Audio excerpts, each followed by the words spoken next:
Assalamualaikum warahmatullahi wabarakatuh. Segala puji bagi Allah, selawat dan salam kepada Rasulullah. Yang saya hormati tim penguji ujian kinerja PPG BIS pertama tahun 2025. Perkenalkan, nama saya Muhammad MK. Saya adalah guru SKI di MTSN 1 Biren, Kecamatan Gandapura, Kabupaten Biren, Provinsi Aceh.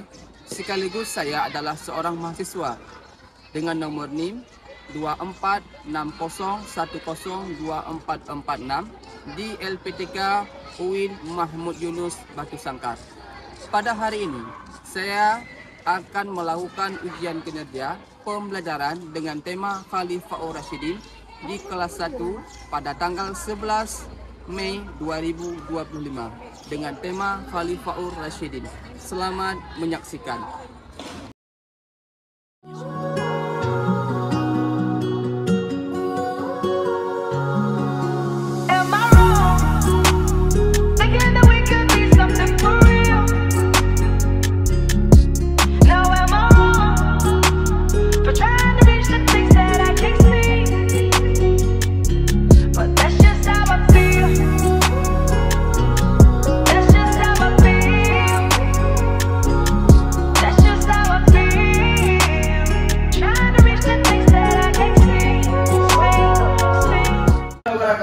Waalaikumsalam warahmatullahi wabarakatuh. Alhamdulillah, hari ini Allah masih memberikan kesempatan kepada kita untuk mengikuti pembelajaran di madrasah yang kita cintai, khususnya di MTSN 1 Biren.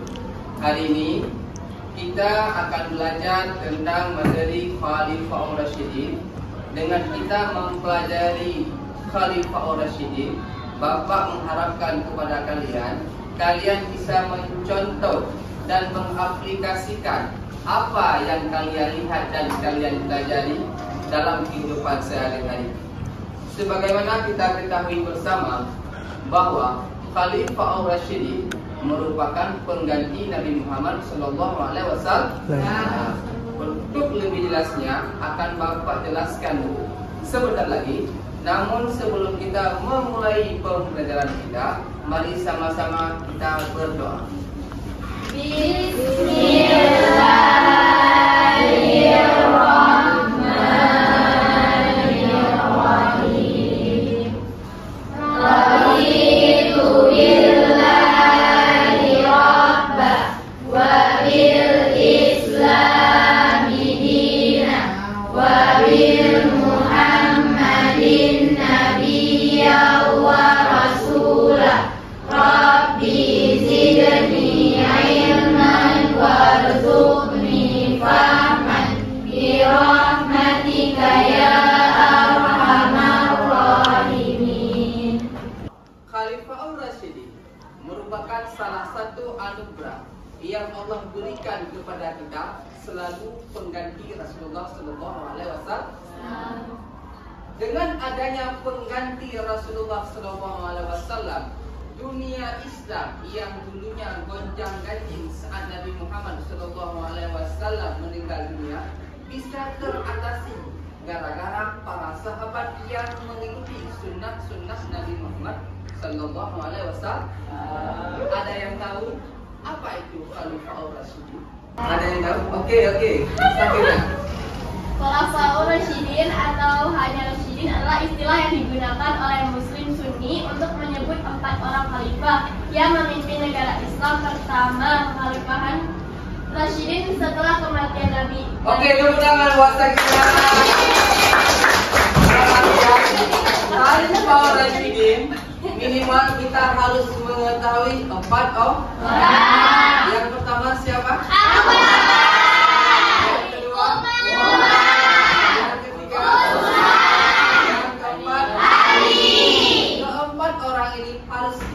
Bagaikan kita mengingat Nabi Muhammad SAW dari segi perjuangan beliau. Kalian pernah mendengar siapa itu Abu Bakar Siddiq? Pernahkah kalian mendengarnya? Siapa Abu Bakar Siddiq? Khalifah pertama. Khalifah pertama. Itu menangan dua. Siapa nama khalifah kedua? Terus? Siapa yang ketiga? Siapa yang keempat? Siapakah nama sahabat Nabi Muhammad SAW sekaligus Khulafaur Rasyidin yang sebelum masuk Islam dengan rela dan teganya menanam anaknya sendiri ketika mengetahui anaknya berkelamin wanita? Siapa? Abu Bakar. Ini siapa? Umar. Ini siapa?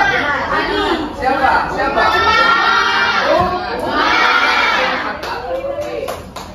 Sebelum kalian melihat video yang Bapak tampilkan, coba kalian bangun semua. Kita akan untuk membagikan semangat kita ice breaking terlebih dahulu. Lihat dulu Bapak buat ya. Yang pertama, Marina kasih I love you. Ya, menari putar badan kalian di atas, angkat menara. Kasih I love you sekali. Ya, ngerti semua? Oke, kita tangan semua. 1, 2, 3. Marina menari di atas menara. Sekali lagi, Marina menari di atas menara. Sekali lagi, Marina menari di atas menara. Marina menari di atas menara. Udah tepuk tangan. Video cuplikan berikut ini sekaligus untuk menambah pengalaman pembelajaran kalian. Siapakah Khalifah Rasyidin itu? Apa yang mereka lakukan dan kenapa dengan adanya Khalifah Rasyidin mampu membangkitkan dunia Islam ke tempat yang lebih tinggi dunia hari ini. Next. Bismillahirrahmanirrahim.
Dia ditunjuk oleh Rasul menjadi imam.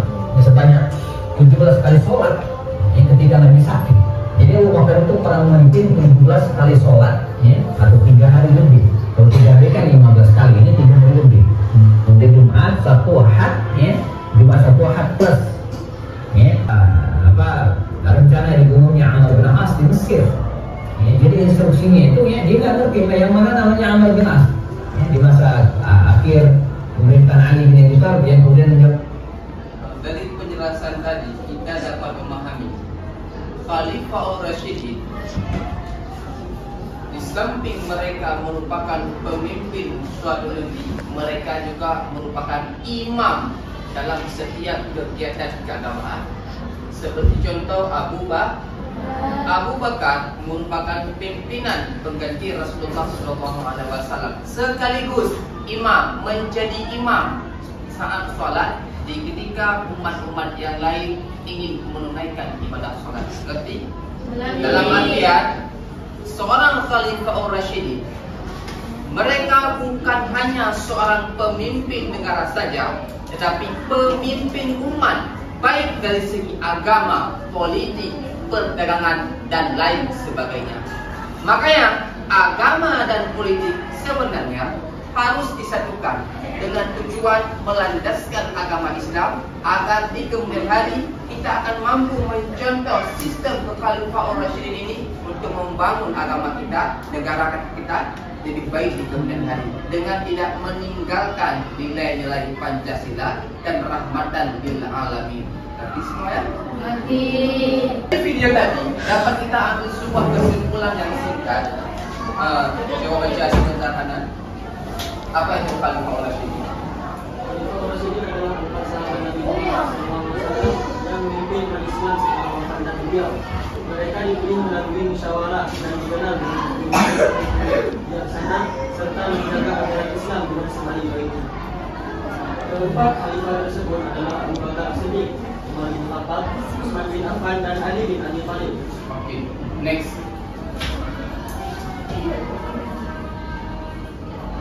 Latar belakang munculnya Khalifah Rasyidin. Para Khalifah Rasyidin tidak muncul dengan sendirinya, namun mereka muncul ada masalah yang terlebih dahulu sehingga Khalifah Rasyidin ini Allah berikan kepada kita. Salah satunya kebutuhan pemimpin. Saat Rasulullah SAW meninggal dunia, hampir begitu banyak umat Islam yang akan meninggalkan agama Islam. Maka yang muncullah sosok Abu Bakar As-Siddiq untuk menenangkan para umat Islam agar tidak berpaling daripada agama Islam. Yang kedua, musyawarah sahabat. Abu Bakar As-Siddiq diangkat menjadi khalifah pertama melalui musyawarah para sahabat di Saqifah Bani Sa'idah, menandai awal kepemimpinan Khalifah Rasyidin. Dalam artian Abu Bakar naik sebagai khalifah kan menyorol saya yang dipilih, bukan, tetapi hasil daripada musyawarah para sahabat-sahabat yang terdahulu. Ini biografi Abu Bakar As-Siddiq. Beliau merupakan khalifah pertama.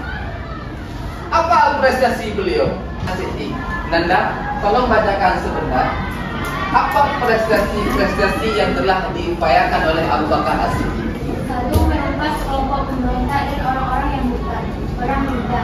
2. Mengkodifikasi Al-Quran dalam sistem kekuatan. 3. Memulai ekspektasi dakwah kedua Jazirah Arab. Oke. Apa contoh konkretnya? Al-Quran yang tersebar dikumpulkan menjadi satu kitab untuk mencegah hilangnya ayat-ayat. Ya. Salah satu prestasi Abu Bakar As-Siddiq menumpas segala pemberontak dan orang-orang yang menganggap setelah wafatnya Nabi Muhammad kita sudah boleh meninggalkan agama Islam. Ada yang tahu apa lagi prestasi terbesar Abu Bakar As-Siddiq?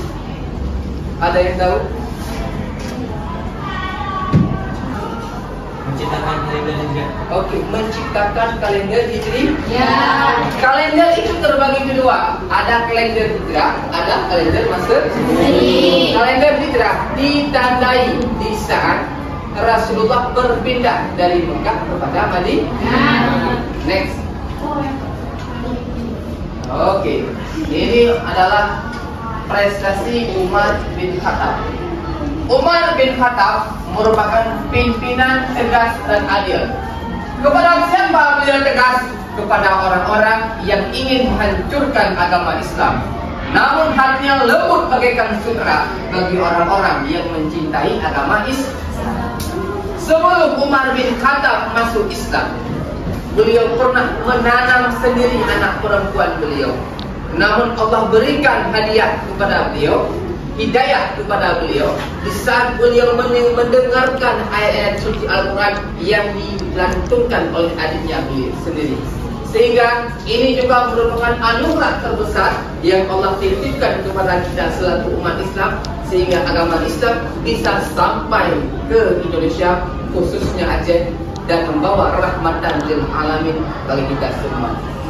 Salah satu prestasi beliau perluasan wilayah Islam ke Persia, Syam dan Mesir. Yang kedua, membentuk sistem administrasi pemerintahan. Yang ketiga, membentuk Dewan Syura. Mana contoh konkret prestasi beliau? Menetapkan pengadilan dan kantor-kantor negara sehingga Islam menjadi negara yang tertata dan hukum. Dalam artian pada saat Umar bin Khattab memimpin, beliau memperbaiki sistem tata negara yang baik dan benar. Ada yang tahu lagi apa kehebatan Umar bin Khattab lain selain yang bapak tadi? Ada yang tahu? Oke. Kebijakan. Apa? Kebijakan toleransi. Oke, ada kebijakan toleransi. Bapak ceritakan sedikit. Dahulu kala, ada seorang non-Islam yang rumahnya akan digusur oleh para pejabat di sana, sehingga beliau mengadukan nasibnya kepada kepada Umar bin Khattab. Apa yang dikatakan Umar bin Khattab? Carikan aku sebatang tulang, maka bawakan kepada diri. Kemudian orang non-Muslim tersebut membawakan tulang kepada Umar bin Khattab, lalu diambilkan sebuah pedang, digariskan dari atas sampai ke bawah tulang tersebut. Kemudian beliau perintahkan kepada non-Muslim tersebut, hai, berikan kepada penguasamu. Kemudian beliau memberikan tulang tersebut kepada penguasanya.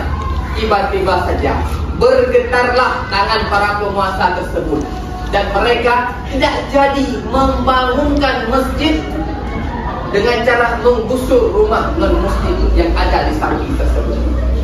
Sehingga non-Muslim tersebut menanyakan kepada pemimpin daerah tersebut, kenapa kalian begitu takut melihat sepotong tulang saja? Wahai para penduduk, kata pemimpin di sana, ketahuilah, ini perintah Umar bin Khattab. Apakah kamu tahu apa artinya? Tulang yang bergaris ini artinya selesaikan masalah ini selurus mungkin. Kalau tidak, kalian semua akan menjadikan tulang belulang. Mendengar perkataan tersebut, non-Muslim itu tergerak hatinya untuk masuk Islam, dan masjid di sana rela dia dirikan dengan cara menghancurkan rumahnya sendiri. Begitu toleransinya Umar bin Khattab. Next.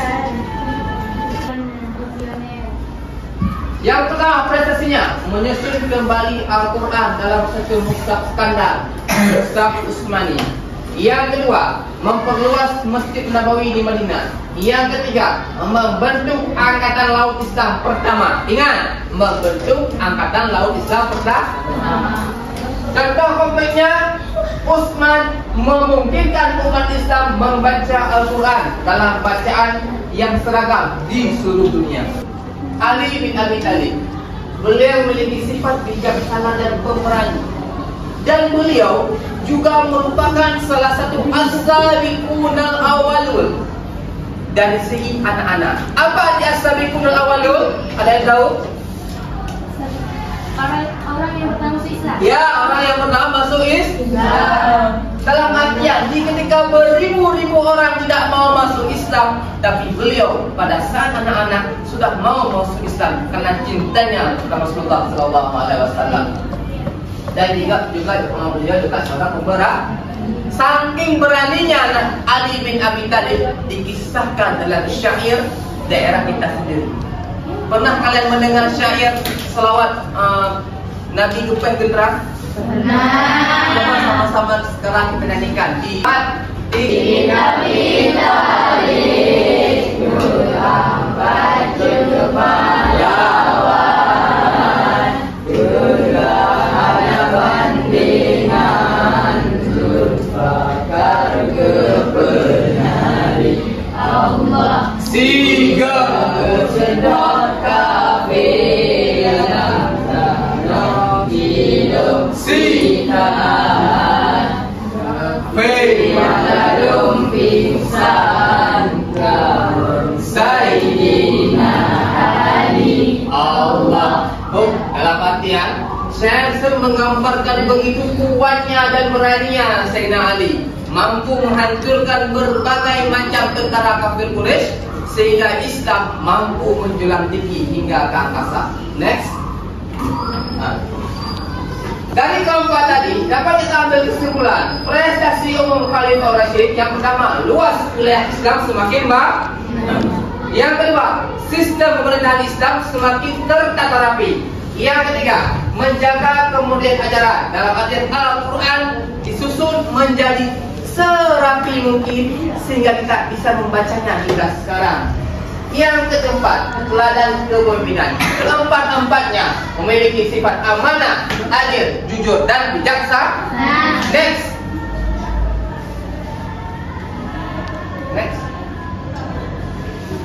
Sekarang kalian lihat, ini contoh peta kekuasaan Khalifah Ar-Rasyidin sebelum dan sesudah meninggal Nabi Muhammad SAW. Ada Nabi Muhammad SAW 622 sampai 632 Masehi. Yang mana garisnya? Ini dia, Arabia. Pada saat Rasulullah SAW ada di dunia ini cuma wilayah Islam. Kemudian kalian angka Abu Bakar, angka 634 Masehi. Ketika Abu Bakar SAW menjadi khalifah, maka luas wilayah Islam dikembangkan lagi. Jadi ini dia. Kemudian ketika Ali bin Abi Thalib dikembangkan lagi. Jadi ini dia. Sampai ke Libya dia. Ketika siapa lagi? Ali bin Abi Thalib, Utsman bin Affan dikembangkan lagi sampai ke Persia. Persia sekarang di mana? Iran. Dulu namanya Persia, sekarang namanya Iran. Sampai yang hijau-hijau ini adalah kekuasaan luasnya wilayah Islam yang dikembangkan oleh para sahabat-sahabat setelah Nabi Muhammad SAW. Ada 4 tahapan yang harus kita kuasai untuk meneladani sifat Rasulullah SAW. Yang pertama aman, yang kedua yang keempat beranian, yang kelima musyawarah. 1, 2, 3, 4 ini ada dalam pribadi keempat-empatnya. Ngerti? Oke, next. Ini rangkuman yang harus kalian ingat dalam pikiran kalian. Prestasi Rasulullah SAW, prestasi Khalifah Ar-Rasyidin ini kepada kita selaku umat Islam. Coba Hanan baca dulu. Apa prestasi yang katakan paling menonjol? Modifikasi Al-Quran memerangi kemurtadan. Apa nilai teladan yang dapat kita ambil? Amanah dan teguh. Amanah dan sangat teguh. Kecaya, Ustaz Abdullah, apa yang dapat kita teladani daripada umat?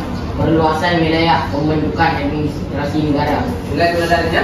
Adil dan juga adil, tegas kepada siapa? Kepada orang-orang yang ingin memerangi umat Islam. Yang ketiga, Utsman, baca Ustaz Sebentar. Narasi mushaf, perluasan masjid, dermawan, visioner. Apa visioner? Berpikir ke depan. Utsman bin Affan memikirkan kalau seandainya mushaf ini tidak kita cetak dalam satu bacaan, maka ditakutkan di kemudian hari kita tidak bisa membaca Al-Quran lagi karena banyaknya para munafik yang gugur pada saat itu. Oke, kalian, apa yang dapat kita ambil dari Ali bin Abi Thalib? menjaga persatuan umat di masa fitnah. Bijaksana pemberani Dan pemberani. Next. Kesimpulannya, apa dapat kita ambil kesimpulannya? Pada masa Khalifah Ar-Rasyidin, kekuasaan Islam mengalami ekspansi yang sangat besar, mencakup wilayah yang luas, mulai dari Jazirah Arab, Mesir, Syam, Persia, hingga sebagian besar Afrika Utara dan Asia Kecil. Kepemimpinan 4 Khalifah pertama, yaitu Abu Bakar, Umar, Utsman, dan Ali, berhasil mengatasi berbagai tantangan internal dan eksternal, termasuk perang melawan kelompok Muqtad dan perlawanan dari kekaisaran besar seperti Persia dan Bizantium.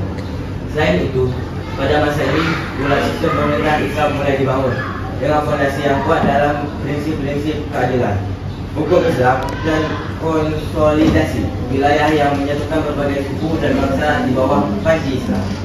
Setelah kita mempelajari pembahasan tadi mengenai materi Khalifah Ar-Rasyidin, hari ini Bapak akan mencoba menilai kalian dan menggali sejauh mana kalian mengetahui pembahasan kita hari ini. Yang pertama, cari dan buatlah sebuah presentasi. Siapakah 4 khalifah pertama setelah Nabi Muhammad SAW? Yang kedua, cari dan observasi dan kalian gali di mana saja. Sebutkan masing-masing satu prestasi penting dari Abu Bakar, Umar, Utsman dan Ali. Yang ketiga, bagaimana peran prestasi tersebut dalam mengembangkan umat Islam. Yang keempat, menurutmu sikap apa yang bisa kita teladani dari Khulafaur Rasyidin dalam kehidupan sehari-hari? Ngerti? Info? Oke, selamat bertugas dan Bapak akan kalian mulai sekarang.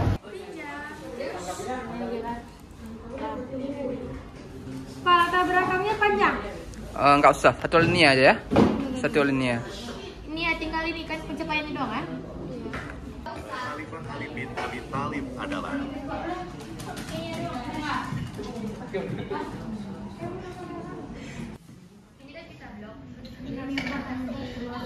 Ada dari informasi ya.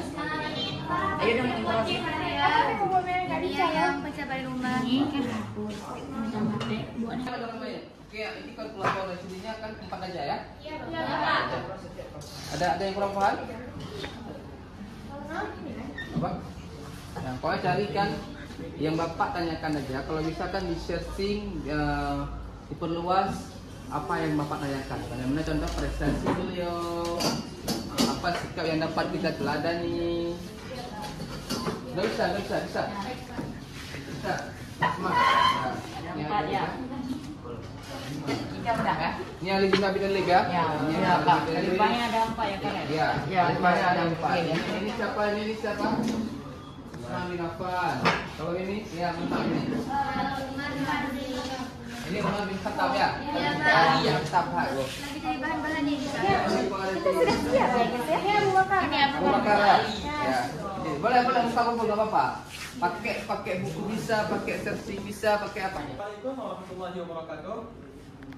Di sini kami akan mempresentasikan sebuah judul yang berjudul Khulafaur Rasyidin. Oke. Nah, apa itu Khulafaur Rasyidin? Khulafaur Rasyidin? Di antara Khulafaur Rasyidin itu berisi 4 orang. Dan khalifah pertama itu dilantik setelah wafatnya Nabi Muhammad SAW. Mereka adalah Abu Bakar As-Siddiq, yang kedua adalah Umar bin Khattab, ketiga Utsman bin Affan, dan keempat Ali bin Abi Thalib. Khalifah Ali bin Abi Thalib adalah. Nah, di sini kita akan membahas kekhalifahan tentang Ali bin Abi Thalib. Nah, di antaranya adalah Ali bin Abi Thalib adalah khalifah keempat yang memerintah dari tahun 656 Masehi sampai 691 Masehi. Dan kedua, beliau dikenal karena ilmunya dan keberanian beliau. Ketiga, beliau menghadapi berbagai fitnah dan pemberontakan, tetapi beliau bisa menghadapi hal tersebut dengan keberanian dan ilmu beliau. Nah, di antara pencapaian Khulafaur Rasyidin adalah menegakkan lisan, Menjaga persatuan umat Islam, memperluas wilayah kekuasaan Islam, menggugurkan Al-Quran, membangun sistem pemerintahan yang adil. Nah, setelah prestasi Khulafaur Rasyidin, kita akan masuk ke dalam sifat-sifat teladan Khulafaur Rasyidin. Ya. Di antaranya adalah adil dan bijaksana, dermawan dan sederhana, dan setia kepada Allah Subhanahu Wa Taala. Pelajaran yang bisa kita ambil adalah, Reva bisa dibacakan sebentar? Pentingnya persatuan dan kesatuan umat Islam. Ya, mantap. Kepemimpinan yang adil dan bijaksana. Oke. Berpegang teguh pada Al-Quran dan Sunnah. Ya. Kedermawanan dan kesederhanaan dalam hidup. Ya. Setelah kita melihat hal tadi, kesimpulan yang dapat kita ambil dari Khulafaur Rasyidin ini adalah kita dapat memetik banyak sekali pelajaran hidup yang penting dari Khulafaur Rasyidin tersebut. Islam banyak memperoleh manfaat dan dari kepemimpinan Khulafaur Rasyidin. Kita harus menjadikan mereka sebagai contoh dalam kehidupan kita, maupun itu kehidupan sehari-hari, ataupun kehidupan setelah. Ya. Oke, terima kasih. Tepuk tangan semuanya. Assalamualaikum warahmatullahi wabarakatuh. Assalamualaikum warahmatullahi wabarakatuh. Kami dari kelompok Umar bin Khattab ingin mempresentasikan hasil kerja PowerPoint kami yang telah dibimbing oleh Bapak Muhammad MK dengan judul Khulafaur Rasyidin Umar bin Khattab. Member grup, Saya Hamla. saya Zafira, saya Nada Mufidah Zain, saya Nisaul, saya Farah, Saya Gina. saya Lutfia, dan saya Anisan. Latar belakang. Umar bin Khattab adalah salah satu sahabat utama Nabi Muhammad SAW dan merupakan khalifah kedua dalam sejarah Islam. Kehidupan awal Umar bin Khattab lahir di Mekah pada tahun 586 Masehi. Dia berasal dari suku Quraisy yang memiliki latar belakang yang bertanah. Umar bin Khattab memeluk agama Islam. Umar memeluk agama Islam pada tahun 616 Masehi. Sebelumnya ia adalah musuh Islam yang keras. Ia masuk Islam karena mendengar saudarinya membaca Al-Quran dan kemudian mendatangi Nabi Muhammad SAW untuk menyatakan keimanannya. Peran dalam sejarah Islam. Umar dikenal sebagai seorang yang adil, bijaksana, dan kuat dalam menjalankan pemerintahan. Selama masa kekhalifahan Abu Bakar, Umar menjadi penasihat utama dan kemudian menjadi khalifah kedua setelah Abu Bakar wafat. Pencapaian. 1. Perluasan wilayah. Menaklukkan banyak wilayah penting seperti Mesir, Palestina, dan sebagian besar Kekaisaran Persia. 2. Pembentukan Baitul Mal. Ia mendirikan Baitul Mal sebagai lembaga keuangan negara untuk mengelola pemasukan dan pengeluaran, serta mendistribusikan kekayaan secara adil. 3. Keadilan dan kesetaraan. Menegakkan keadilan dan kesetaraan bagi semua warga negara termasuk muslim. Wafatnya Umar bin Khattab. Umar bin Khattab wafat setelah dibunuh oleh Abu Lu'lu'ah, seorang budak Persia saat memimpin sholat subuh di Masjid Nabawi. Ia terluka parah dan meninggal beberapa hari kemudian. Sebelum wafat, Umar menunjuk komite untuk memilih khalifah berikutnya, yang kemudian memilih Utsman bin Affan. Memulai teladan yang dapat diambil dari khalifah Rasyidin dengan kata adalah adil dan tegak. Sekian presentasi dari kami. Terima kasih atas segala perhatiannya. Kami tutup. Assalamualaikum.